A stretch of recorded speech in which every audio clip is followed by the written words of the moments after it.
Recording चालू कर दी। तो बच्चों आपके सामने एक टॉपिक है, उसका नाम है व्हीटस्टोन ब्रिज। आज हम लोग व्हीटस्टोन ब्रिज पढ़ने हैं, और ये जो व्हीटस्टोन ब्रिज है काफ़ी इंपॉर्टेंट टॉपिक है एग्जामिनेशन पॉइंट ऑफ व्यू से। स्टार्ट करें बच्चों, या और कोई आ रहा है? Good evening. गुड इवनिंग बच्चे, गुड इवनिंग। व्हीटस्टोन ब्रिज चालू कर रहे हैं।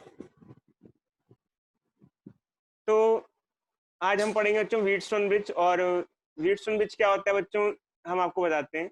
व्हीटस्टोन ब्रिज को चालू करने से पहले बस ये देखो बच्चों, एक कॉम्बिनेशन है जिसमें ऐसे 4 रजिस्टर्स होते हैं।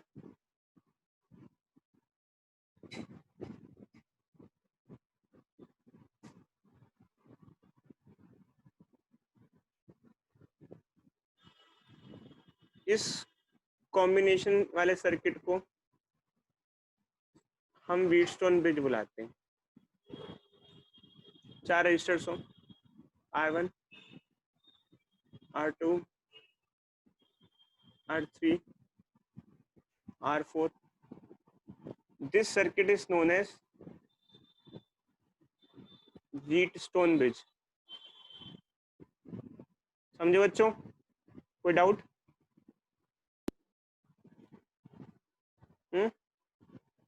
यस सर, दिख रहा है। ठीक है। अब हमें व्हीटस्टोन ब्रिज से कोई काम नहीं होता है, हमारा मेन काम होता है बैलेंस्ड व्हीटस्टोन ब्रिज से। मतलब व्हीटस्टोन ब्रिज से हमारा कोई लेना देना नहीं, हमें काम है बैलेंस्ड व्हीटस्टोन ब्रिज से। अब ये बैलेंस्ड व्हीटस्टोन ब्रिज क्या होता है? देखो बच्चों, ये 4 रजिस्टर्स हैं। जैसे ये 4 रजिस्टर्स हैं, एक फिगर हम ड्रॉ करते हैं। ये ये ये ये ये सर्किट है पूरा का पूरा। तो मान लो बीच में हमने गैल्वेनोमीटर लगा दिया। अभी गैल्वेनोमीटर क्या होता है? जैसे एक एमीटर एक डिवाइस होता है, गैल्वेनोमीटर भी एक डिवाइस होता है, करंट मेजरमेंट के काम आता है। गैल्वेनोमीटर का फायदा ये होता है वो डायरेक्शन भी बताता है। जैसे अगर करंट इधर जा रहा है तो ये 0 होगा बीच में, इधर इधर की तरफ पॉइंट आउट करेगा, इधर रिफ्लेक्ट हो जाएगा। करंट इधर जा रहा है तो उसका डिफ्लेक्शन इधर की तरफ हो जाएगा। तो मैग्नीट्यूड तो बताते ही बताते, साथ में डायरेक्शन बताते हैं किस डायरेक्शन में करंट जा रहा है। समझे बच्चों? गैल्वेनोमीटर। हाँ, गैल्वेनोमीटर करंट मेजरिंग इंस्ट्रूमेंट है। अच्छा, गैल्वेनोमीटर। तो बैलेंस व्हीटस्टोन क्या होता है? जैसे मान लो हमारे पास ये रजिस्टर्स हैं 10 ओम, R1/R3 is equals to R2/R। ये 20 ओम, ये 5 ओम, ये 10 ओम, ऐसे ये रजिस्टर्स हैं। तो अब एक्चुअली क्या है कि अगर आमने सामने वालों का रेशियो बराबर हो, आमने सामने वाले मतलब जैसे कोई सा भी हो गया, जैसे ये ले सकते हो 10/5 आमने सामने वाले हो गए, इक्वल टू 20/10। अगर देखा जाए ये सही है या गलत आएगा? सही आएगा। दोनों का रेशियो क्या आएगा? 20/10, 2 ही आएगा।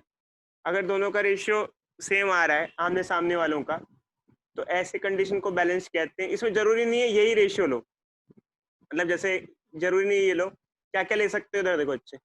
जैसे कि ऊपर फिगर है आपके पास, क्या क्या रेशियो हो सकता है? R1/R2 is equal to R3/R4 हो सकता है, क्योंकि आमने सामने वाले हो गए। या फिर इसको और क्या भी लिख सकते हैं, R1/R2 is equal to R3। R1 R2 के आमने सामने वाला है, R3 R4 एक दूसरे के आमने सामने वाले। ऐसे ही और क्या कर सकते हो बच्चों, और क्या लिख सकते हो इस फॉर्मूले को? बोलो। R1/R3 is हाँ, equal to शाबाश। R2/R4। R1/R3, R1 के सामने वाला R3 भी है, और वैसे ही R2 के सामने वाला R4 भी है। तो ये रेशियो सेम रहे, मतलब कोई सा भी ले लो, चाहे चाहे यहाँ से फिगर है यहाँ पर 10/20 इज इक्वल टू 5/10 ले लो, या 10/5 इज इक्वल टू 20/10 ले लो। तो अगर ये रेशियो इक्वल है तो इसे कहते हैं बैलेंस्ड कंडीशन, इसे कहते हैं बैलेंस्ड व्हीटस्टोन ब्रिज। तो क्या क्या फायदे हैं बैलेंस कंडीशन के, या क्या क्या चीज है बैलेंस कंडीशन?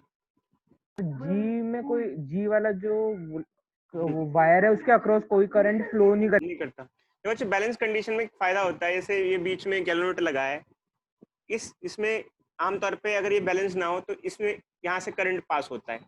बट अगर कंडीशन बैलेंस्ड हो तो उस टाइम पे गैल्वेनोमीटर से कोई करंट नहीं फ्लो करता। गैल्वेनोमीटर करंट क्या हो जाता है? 0 हो जाता है इफ व्हीटस्टोन इज बैलेंस्ड। समझे या नहीं समझे? बोलो बच्चों। समझ गए सर। देखो, अगर मान लो ये बैलेंस ना होता और अगर रेशियो बराबर ना हो, ये गैल्वेनोमीटर बीच में लगा हो, तो यहाँ से इसमें बीच से करंट फ्लो करेगा, और अगर ये बैलेंस्ड हो तो यहाँ से बीच से करंट फ्लो नहीं करेगा। समझे नहीं समझे? गैल्वेनोमीटर से करंट नहीं फ्लो करता है। और क्या होगा, और क्या होगा, देखो बच्चे, जैसे मान लो आप ऊपर वाली फिगर में ऊपर वाले पॉइंट को ए पोटेंशियल पे मान लेते हो, नीचे वाले पॉइंट को बी पोटेंशियल पे मान लेते हो। अगर करंट नहीं फ्लो कर रहा है तो इसका मतलब कि दोनों पॉइंट का पोटेंशियल सेम है। अगर दो पॉइंट सेम पोटेंशियल पे होते हैं तो एक पॉइंट से दूसरे पॉइंट पे कोई फ्लो नहीं होता है। या फिर ये भी कह सकते हो कि पोटेंशियल डिफरेंस दोनों पॉइंट का क्या हो जाएगा, 0 हो जाएगा। कोई डाउट बच्चे इस चीज में लेके बताओ, बोलो भाई बोलो। No, sir. इसे कहते हैं वैलेंस व्हीटस्टोन। इसे कहते क्या कहते हैं बच्चों? इसे कहते हैं बैलेंस व्हीटस्टोन। बीच। तो व्हीटस्टोन ब्रिज क्या होता है पहले बताओ? 4 रजिस्टर ऐसे सर्किट में बने हुए हो, उसे कहते हैं व्हीटस्टोन। अगर उनका रेशियो इक्वल आ रहा हो तो उसे कहते हैं बैलेंस व्हीटस्टोन। व्हीटस्टोन से कोई खास काम नहीं है, काम है बैलेंस व्हीटस्टोन से। बैलेंस व्हीटस्टोन से बीच की वायर में गैल्वेनोमीटर करंट नहीं जाता है, ये कंडीशन बैलेंस व्हीटस्टोन की कंडीशन होती है। अब भाई हम इसको यूज कैसे करते हैं, मतलब कैसे, या फिर क्या क्या चीजें इसमें क्या क्या है, इधर देखो अच्छे। तो इसका डायरेक्शन वगैरह भी सिखाते हैं अभी आपको। डायरेक्शन वगैरह सिखाने से पहले हम कुछ क्वेश्चंस पे चलते हैं, जैसे इसके क्वेश्चंस कैसे आते हैं एग्जामिनेशन में।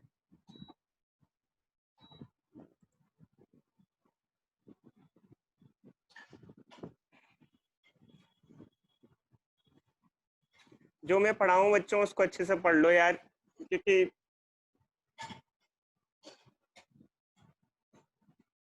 तैयारी कर ही लो आप अपने अपने तौर पे, जो भी हो आगे। लो क्वेश्चन नंबर 92 देखो बच्चों।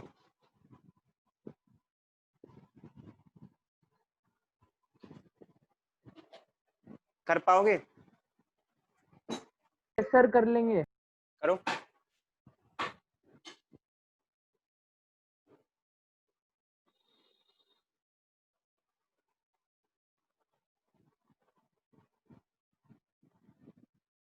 अच्छा अच्छा, यहाँ पर एक चीज मुझे बतानी है, क्योंकि इस क्वेश्चन से रिलेटेड है। तो जैसे हमारा कोई एक सर्किट है जो क्वेश्चन तो दिखा दो। एक मिनट रुको अच्छे, एक मिनट रुको तो सही, बाकियों को तो एक मिनट इधर देखो अच्छे। जैसे मान लो ये है हमारा, ये ही एक सर्किट है कोई,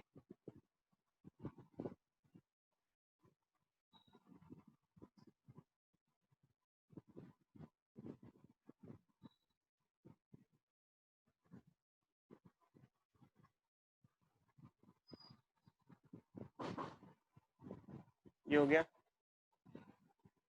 ये बीच में मान लो गैल्वेनोमीटर की जगह रजिस्टर लगा दिया हमने। दोबारा से सुनो बच्चों, बीच में हमने क्या किया, गैल्वेनोमीटर की जगह क्या लगा दिया, क्या लगा दिया, रजिस्टर। रजिस्टर लगा दिया। बट ये बैलेंस्ड है, बैलेंस व्हीटस्टोन है, तो बीच वाले रजिस्टर से कोई करंट जाएगा? No sir. नहीं। कोई करंट नहीं जाएगा। तो करंट नहीं जाएगा तो उसको ड्रॉ करने का कोई फायदा नहीं है, आप उसको हटा सकते हो। अगर बैलेंस्ड नोट है सर फिर। तो उसकी कोई नीड ही नहीं है, चाहे कितना भी ओम हो, या 10 ओम हो, 20 ओम हो, 40 ओम हो।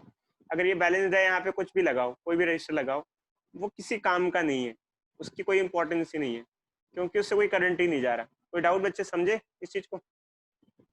Yes, sir. नो चलो सर। चलो चलो एक काम करो, चाहिए लो, करो ये क्वेश्चन करो 92।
करें बच्चों,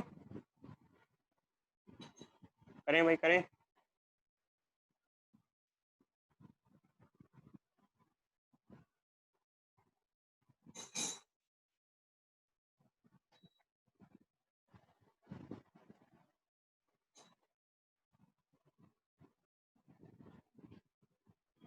हेलो, करें बच्चों। यस सर कर रहे हैं।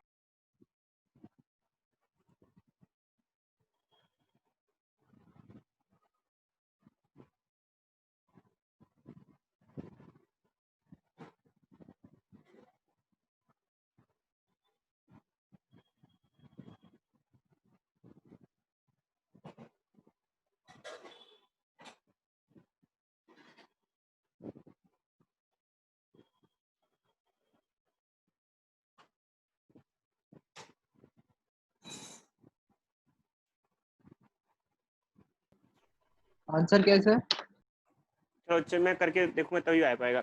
इसके लिए बच्चे पोटेंशियल मेथड यूज करते हैं। पोटेंशियल मेथड क्या होता है मैं बता देता हूँ आपको, शायद मैंने आपको पहले बताया हो या ना बताया।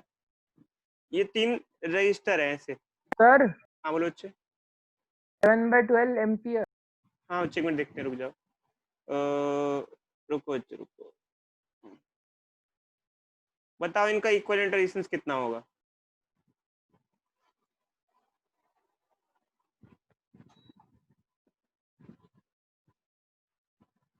पोटेंशियल मेथड सीखो। सर आपने बताया तो था ये। बताया था ना, कोई नहीं। अच्छा फिर से एक बार थोड़ा सर ध्यान में आ जाएगा बच्चों को, ज्यादा बेटर रहेगा, ध्यान आ जाएगा। क्या क्वेश्चन बता रहे हैं। कितना आएगा?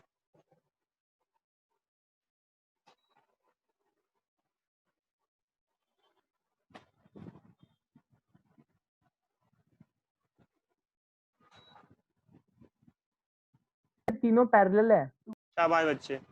देखो इसमें पोटेंशियल मेथड यूज करते हैं बच्चों। ये पॉइंट है, उस पे पी पोटेंशियल है, एक पॉइंट पे क्यू पोटेंशियल है। अगर यहाँ पी है तो इस पॉइंट पे भी पी हो जाएगा। Two ohm. यहाँ क्यू है तो यहाँ पे भी क्यू हो जाएगा। क्यों? क्योंकि बीच में कहीं ड्रॉप नहीं हो रहा है। देखो बीच में कहीं पोटेंशियल ड्रॉप, कोई डिवाइस नहीं लगा हुआ है। किसी को डाउट इसमें बच्चे बताओ।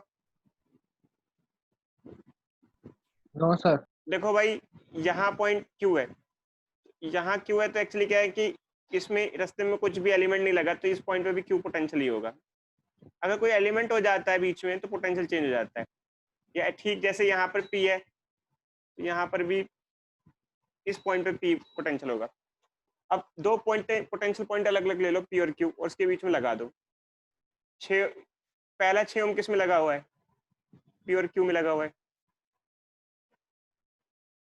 दूसरा 6 ओम पी और क्यू में लगा हुआ है। तीसरा 6 ओम पी और क्यू में लगा हुआ है। तीनों पैरेलल में हो गए इस तरीके से। यहाँ पर क्या होता है बच्चों, इधर देखो, इसमें क्या होगा। इसमें पोटेंशियल पॉइंट ले लो, ए ये दे रखा है, डी ये दे रखा है पोटेंशियल पॉइंट, सामने ले लिया। बी पोटेंशियल पॉइंट ये दे रखा है, इन्होंने खुद ही दे रखे हैं, सारे सारे पॉइंट ले रखे हैं। और सी ये पॉइंट ले रखा है, पॉइंट तो सारे इन्होंने ले रखे हैं। ये जो 5 ओम है किसके बीच में लगा हुआ है? ए और बी के बीच में लगा हुआ है। और ये जो 10 ओम है किसके में लगा हुआ है? बी और सी में लगा हुआ है। देख रहे हो बच्चों? Yes sir. और ऊपर वाला 10 ओम किस में लगा हुआ है? ऊपर वाला 10 ओम जो है लगा है, किस में लगा है बोलो? एसी में। AC एसी में में। लगा हुआ है, ठीक है। और इधर 20 ओम किस में लगा हुआ है? सी और डी में लगा हुआ है। 20 ओम सी और डी में लगा हुआ है। और BD में क्या लगा हुआ है? BD में लगा हुआ है 10 ओम लगा हुआ है। बीच का रेजिस्टेंस इसमें लेंगे या नहीं लेंगे, इस पे डिपेंड करता है बैलेंस है या नहीं है। कोई बच्चा बताएगा क्या ये बैलेंस बैलेंस है सर। कैसे? बताओ बैलेंस बच्चे, है। प्रथम बताएगा। प्रथम कैसे बताओ बच्चे, बैलेंस कैसे है ये? सब बराबर है ना। कैसे कैसे? जैसे 5/10 किसके बराबर है? 10/20 5/10 इज इक्वल्स टू 10/20। बराबर है, तो बीच वाले को हम लोग नहीं लेंगे। अब इसको मिटा ही देंगे, हटा देंगे, मिटा देंगे, इसकी कोई नीड ही नहीं, गायब कर दिया। हो गया? तो अब क्या हुआ बताओ बच्चे, अब क्या हुआ? क्या किसके साथ सीरीज में, क्या किसके साथ पैरेलल में? बोलो। 5 और 10 सीरीज में हो एसी गए। और बीडी 5 और सीरीज 10, में है। 5 और 10 सीरीज में हो गए, क्या हो गया? 15 ऊपर हो गया 15। नीचे 10 और 20 सीरीज में हो गए, क्या हो गया? 30। बोलो ये समझे या नहीं समझे, बोलो अच्छे इस चीज को। समझ गए सर। बस इन दोनों का रिजल्टेंट ले लो, क्या आ जाएगा इनका रिजल्टेंट बताओ, कोई किसी ने निकाला? 15 आ रहा है, 15। 15 और 30 का रिजल्टेंट 15 आता है बच्चे, 15 आएगा।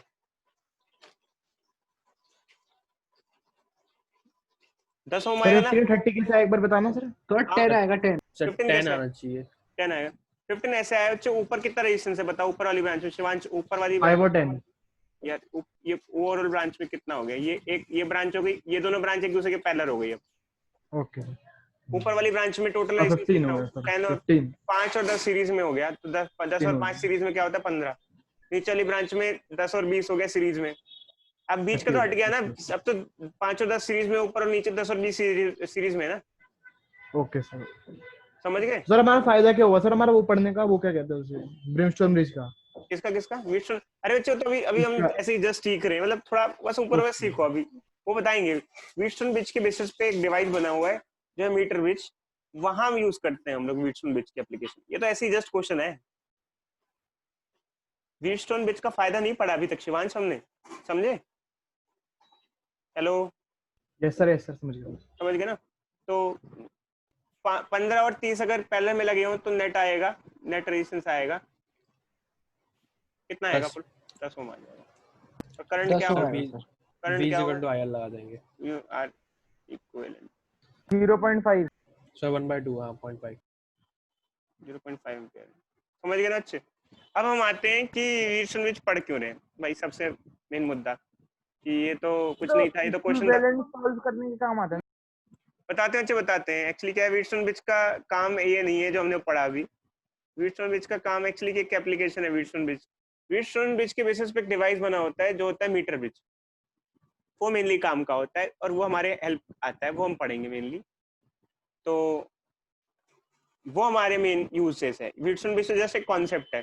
तो अभी हम इसको हमें डेराइव भी करना है, जैसे ये डेरिवेशन दे रखा है बच्चों, डेरिवेशन दे रखा लिख रहा है आपके स्क्रीन पे दिख रहा होगा, मेरे डेराइव भी करना है कि कैसे आया भाई R1 by R2 equal to, मतलब बैलेंस कंडीशन कैसे आती है इसके बारे में करना है। चलो चलो देख लेते हैं बच्चों कैसे डेराइव करते हैं हम लोग। तो हमें डेराइव करना है कि हमने आपको जो बताया वो डेराइव करके भी दिखाना है कि बैलेंस कंडीशन में ऐसा होता है। तो बैलेंस्ड कंडीशन में क्या होता है, बीच वाली आर्म से करंट नहीं जाता है।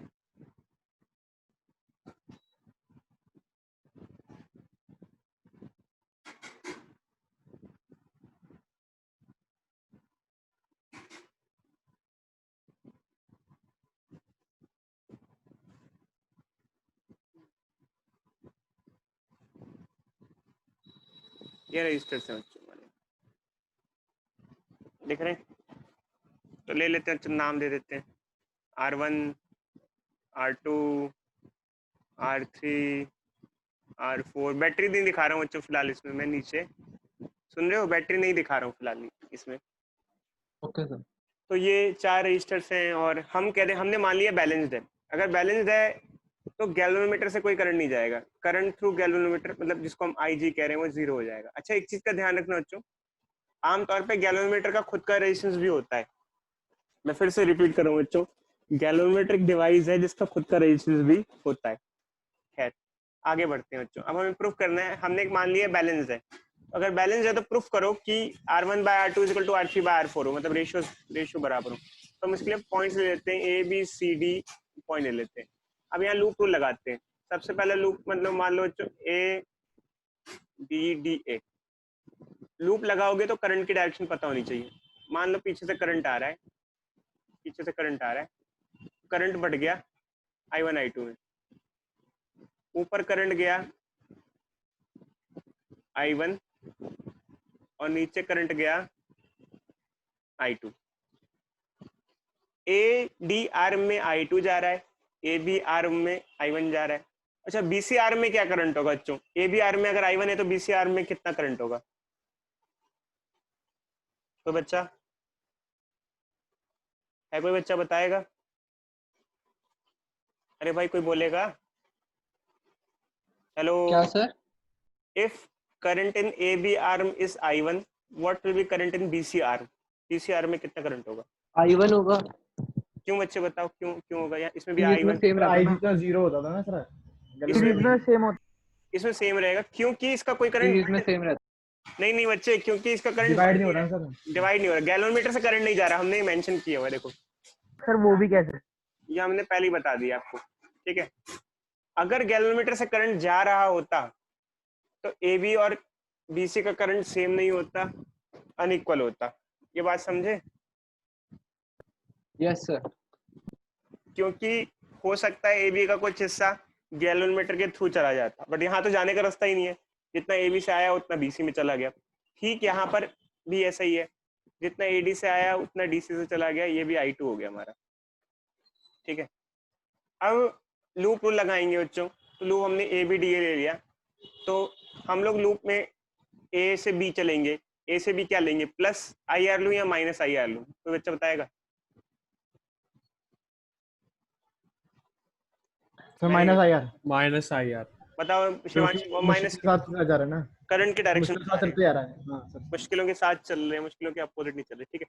फिर बी से डी आए, बी से डी 0 लेंगे क्योंकि करंट ही नहीं है बी से डी में। फिर डी से ए लेंगे, प्लस ले लेंगे। प्लस क्यों लेंगे बताओ? बी से डी में I2 मुश्किलों के अपोजिट है। जा रहे हैं, इक्वल टू 0, वापस एक पॉइंट पे पहुंच गए, ठीक है बच्चों। एक मिनट रुकना बच्चों, मैं एक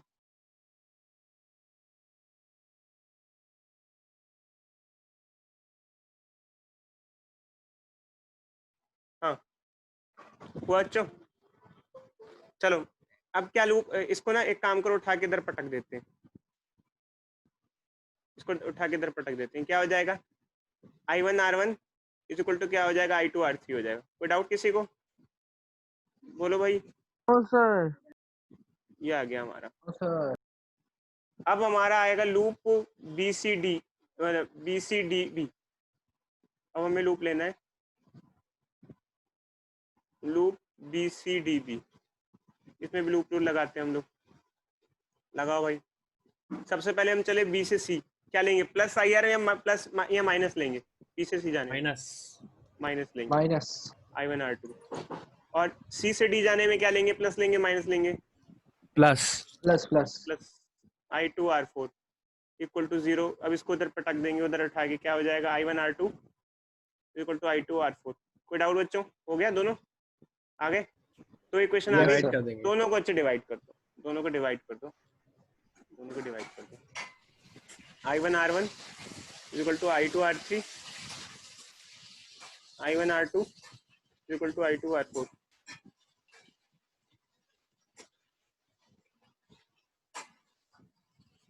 क्या आ जाएगा?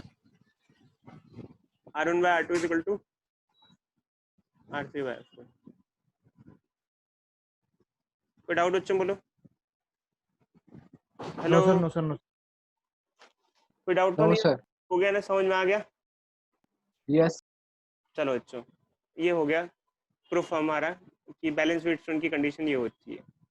अब हम आते हैं बच्चों आगे। तो हमने आपको अभी बताया था कि व्हीटस्टोन ब्रिज तो चलो ठीक है, बट व्हीटस्टोन ब्रिज के बेसिस पे एक डिवाइस बना होता है, इसको कहते हैं मीटर ब्रिज। मीटर ब्रिज ये किस काम आता है बताते हैं। देखो बच्चों, मीटर ब्रिज एक डिवाइस होता है जो किसी भी अननोन रेजिस्टेंस की वैल्यू कैलकुलेट करने के काम आता है। मीटर ब्रिज एक डिवाइस है जो कि व्हीटस्टोन ब्रिज के कॉन्सेप्ट बना होता है, ये किसी अननोन रेजिस्टेंस की वैल्यू निकालने के काम आता है। अब बच्चों जो मैं बता रहा हूँ उसको बहुत बहुत ध्यान से समझना यार, क्योंकि चक्कर क्या है ना, वैसे हर बार क्या होता था, जब मैं कॉन्सेप्ट पढ़ा रहा होता था तब तक बच्चे प्रैक्टिकल कर चुके होते थे, तो प्रैक्टिकल कर लेने पे उनको मुझे समझाने में कोई दिक्कत नहीं होती थी। बट अब क्या है कि थ्योरी है तो मुझे ज़्यादा समझाने में जोर लगेगा। तो यहाँ पर ना रोते 4 रजिस्टर्स ही हैं, बट थोड़ा सा चेंज आ जाता है। ऐसे जैसे एक हो गया R1, ये हो गया R2, और यहाँ पर बाकी 2 रजिस्टर की जगह एक रेजिस्टेंस वायर यूज कर ली जाती है। और ये थोड़ा सा इसको फिगर को चेंज करके ऐसी फिगर बन जाती है।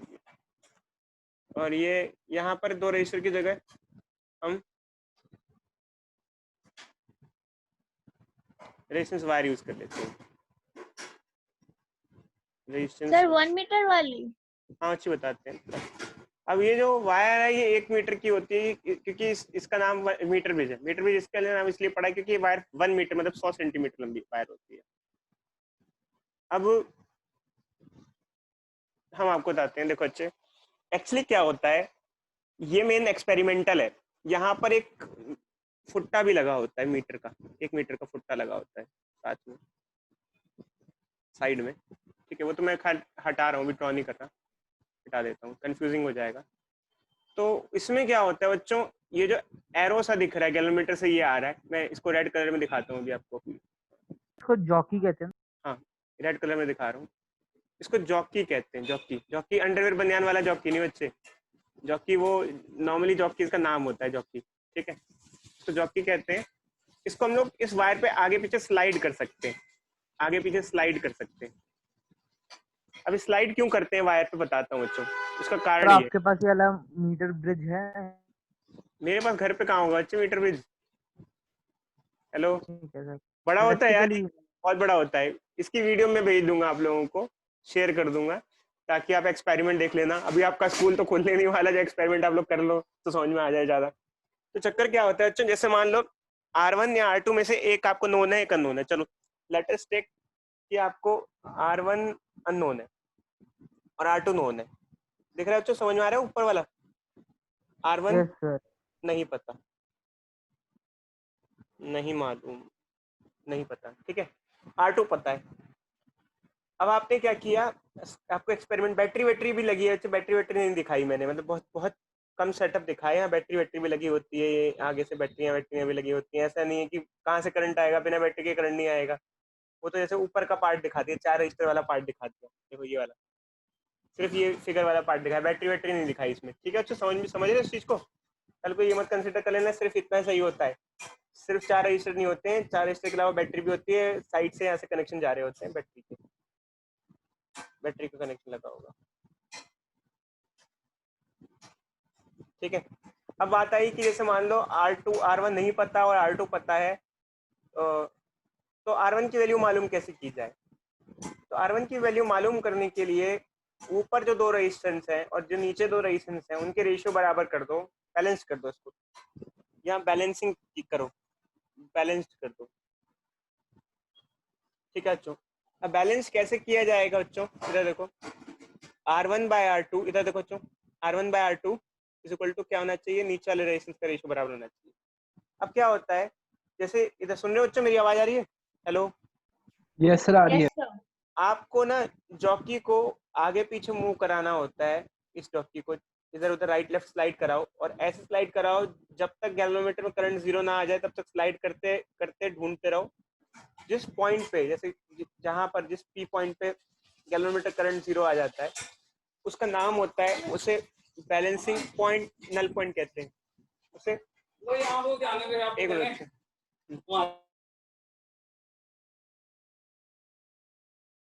उसे बैलेंसिंग पॉइंट और नल पॉइंट कहते हैं। सुन रहे हो बच्चों? Hello, yes sir. अरे वो सर आ गए थे बच्चों मेरे, जो मैं जहाँ रह रहा हूँ ना, वो काम वाम देने आ गए थे, गाँव, उनके गांव से आम आए बहुत सारे, ठीक है, ठीक है।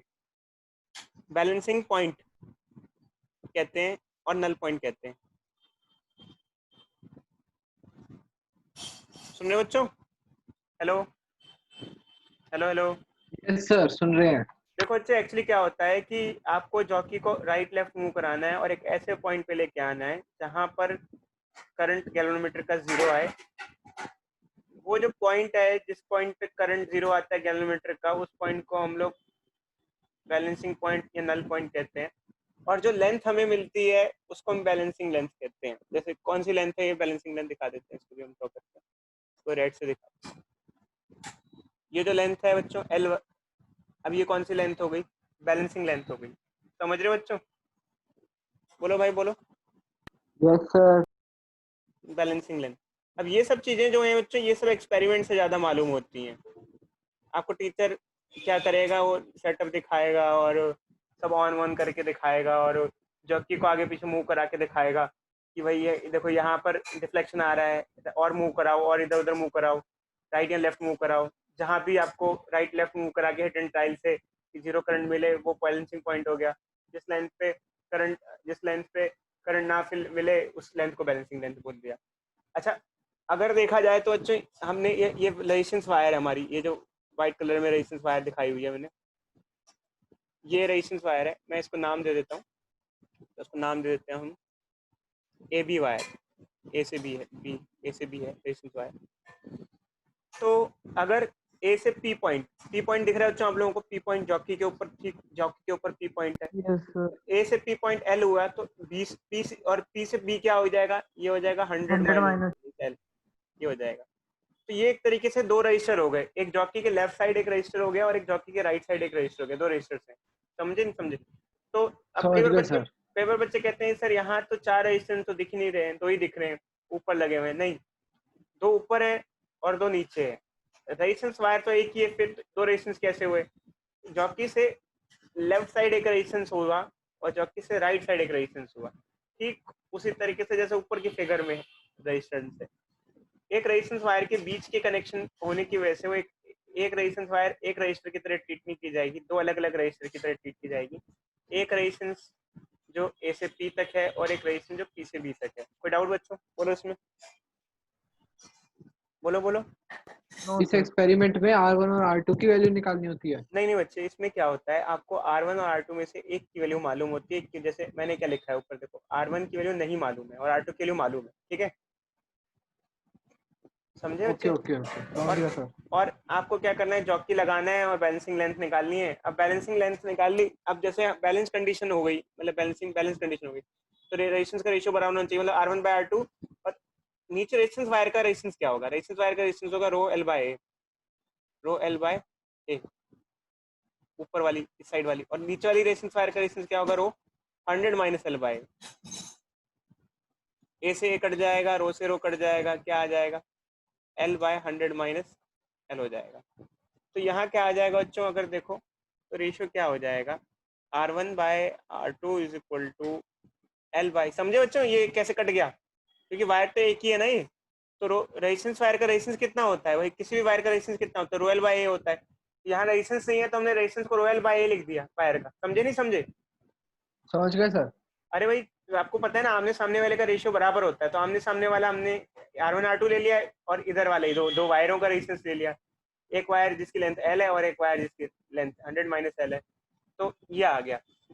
अब ये काम आता है, ये फॉर्मूला काम आता है जिसमें हम लोग अननोन रेजिस्टेंस निकाल सकते हैं। हम जैसे मान लो, बहुत इजी है बच्चों कॉन्सेप्ट इसमें, जैसे मान लो एक एक्सपेरिमेंट आपको करने को दिया, अब हम आपको देते हैं, ये फॉर्मूला यही लिखा हुआ है, जो मैं पढ़ाता हूँ जिसको लिख लिया करो यार, जो नोट्स के अलावा जो चीजें हैं, जो